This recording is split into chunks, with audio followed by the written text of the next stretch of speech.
السلام علیکم دوستوں، آج ہم بات کریں گے ایک ایسے موضوع پر جو سائنس اور روحانیت دونوں کی توجہ کا مرکز رہا ہے: انسان کا دماغ۔ انسانی جسم کے سب سے پیچیدہ حصے میں سے ایک دماغ نہ صرف یادداشت، سوچ اور فہم کی کنجی ہے، بلکہ قرآن و سنت میں بھی اس کی طرف اشارے ملتے ہیں۔ لیکن کیا یہ صرف ایک بایولوجیکل مشین ہے یا کچھ اور بھی ہے جو ہم نہیں جانتے؟ سائنس ہمیں بتاتی ہے کہ دماغ میں تقریباً 86 ارب نیورونز ہوتے ہیں۔ یہ نیورونز ایک دوسرے سے مسلسل رابطہ رکھتے ہیں، جو خیالات، جذبات، یادیں اور فیصلے پیدا کرتے ہیں۔ نیورو سائنس کا کہنا ہے کہ دماغ کی فعالیت ہماری شخصیت، عادتوں اور حتیٰ کہ ایمان کے رجحان پر بھی اثر ڈالتی ہے۔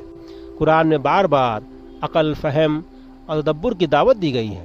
سورہ قاف: ان فی ذلک لذکری لمن کان لہ قلب اور القی السمع وہو شہید، یعنی یہ نصیحت ان کے لیے ہے جن کے پاس قلب ہو، جو غور و فکر کرتے ہیں۔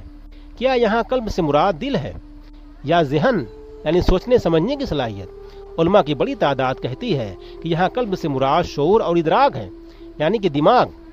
جب انسان خواب دیکھتا ہے، جب اس کا جسم سوتا ہے لیکن دماغ فعال رہتا ہے، تو کہا جاتا ہے کہ روح جزوی طور پر آزاد ہو جاتی ہے۔ کیا دماغ ایک ریسیور ہے جو روح کے سگنلز کو محسوس کرتا ہے، یا یہ خود شعور کا ماخذ ہے؟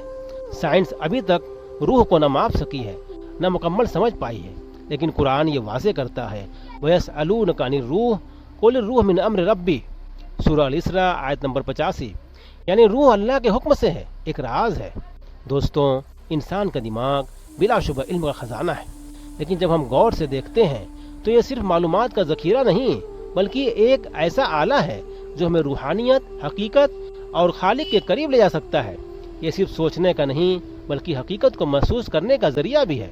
اللہ تعالی ہم سب کو عقل سلیم عطا فرمائے۔ دوستو، اگر آپ کو یہ ویڈیو معلوماتی لگی ہو تو لائک، شیئر، سبسکرائب ضرور کریں۔ اللہ حافظ۔